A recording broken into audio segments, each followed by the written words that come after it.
Établissons d'abord ceci. L'Africain d'aujourd'hui n'a rien à voir avec l'Africain d'avant les razzias négrières. C'est la première chose.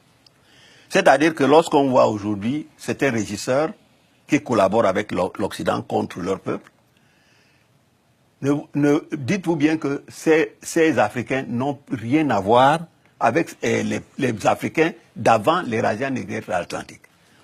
D'abord parce que une société a une culture. Il n'y a pas de culture universelle comme ça. Sinon, tout le monde serait pareil. Nous agirions de la même manière, fort heureusement d'ailleurs. Bien.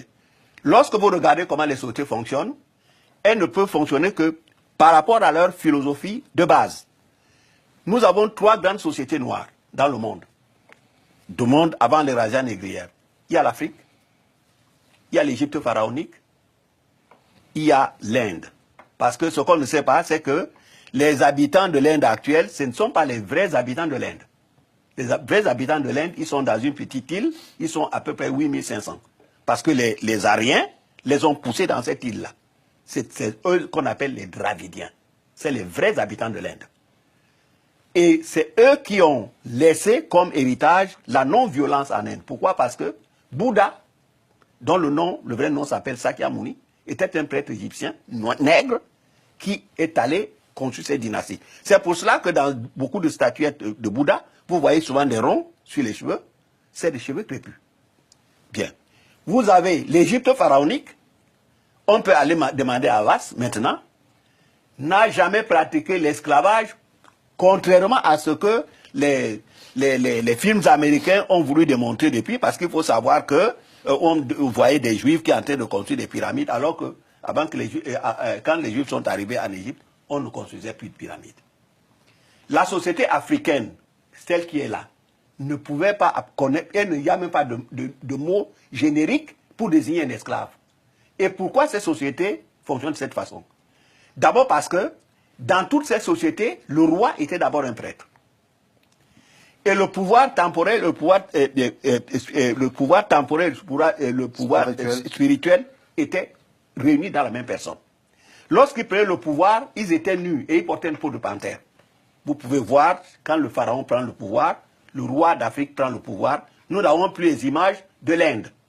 Donc, ce sont ces sociétés qui ont fait, n'oubliez pas que l'homme est venu d'Afrique, comme disait Cheikh Anta Diop, si l'homme n'avait pas quitté l'Afrique, il n'y aurait pas de blanc. Donc ces sociétés sont des sociétés extrêmement spirituelles, qui ne peuvent pas avoir les mœurs qu'ont les sociétés qui ont vécu dans les grottes. Bon. Vous savez, quand nous voyons souvent des peintures rupestres, n'allez pas croire que les gens dessinaient des tableaux pour aller les vendre quelque part. Maintenant, on peut les exposer dans les musées. Mais c'est ce qu'on appelle la philosophie du chasseur de la préhistoire. Cela veut dire que l'homme de la préhistoire tuait d'abord un animal dans un rite magico-religieux, et une fois qu'il avait tué, il était convaincu qu'il avait tué. Nous, en ce qui concerne l'humanité, on nous aliène d'abord. Une fois qu'on nous a aliénés, nous pensons que tout le monde peut faire tout ce qu'il veut. D'autant que c'est les autres qui écrivent notre histoire pour nous. C'est d'abord que nous avons vu, pendant ce qu'on appelle la Deuxième Guerre mondiale, mais qui était la guerre entre les Européens, mais tout ce qui se passe ici devient mondial, on rançonnait, il fallait des soldats pour aller combattre en Allemagne. Mais on a vu que le Cameroun, par exemple, ne devait pas faire la guerre, puisque le Cameroun n'était pas une colonie, c'était un État protégé. Mais les Français, n'empêche, ont demandé ce qu'ils appellent l'effort de guerre, et tous ceux qui refusaient d'aller faire la guerre, on les abattait sur place. Bon. Donc, ça veut dire ceci, moralité, je suis tout à fait sûr que, à cette époque, sans oublier que il y a certains rois africains dont on vous parle qui n'étaient pas des Africains, qui étaient tout simplement des Blancs. Parce que vous pouvez entendre aujourd'hui le roi Makoko, si on vous ramenait le vrai roi Makoko, vous ne le reconnaîtriez pas. On a vu, je vous dis qu'il n'y a pas de génération spontanée. Les Occidentaux ont tous les mêmes techniques. Quand le roi des Belges voulait le caoutchouc, et que les troupes belges allaient dans les villages, les gens se sauvaient, ils se cachaient dans la forêt. Alors qu'est-ce qu'on a inventé comme technique? On leur a inventé un individu qui s'appelait Kabilanga. Alors on leur dit, Kabilanga, viens vous visiter. alors que c'était un Belge qui venait avec son armée, et il s'appelait Oscar Michaud. C'est comme ça que les Noirs se faisaient avoir. Donc, moi je maintiens que la plupart, ceux qui ont collaboré, même les pisteurs, ceux qui suivaient les Noirs dans la forêt pour les arrêter, comme les capots, il y a eu des capots juifs, nous ne sachions pas qu'on nous ait dit que, oui, ces capots juifs sont responsables de quoi que ce soit. Celui qui ne marchait pas, on l'abattait sur le champ. C'est la loi de la mafia. On vous fait une offre que vous ne pouvez pas refuser. Bon.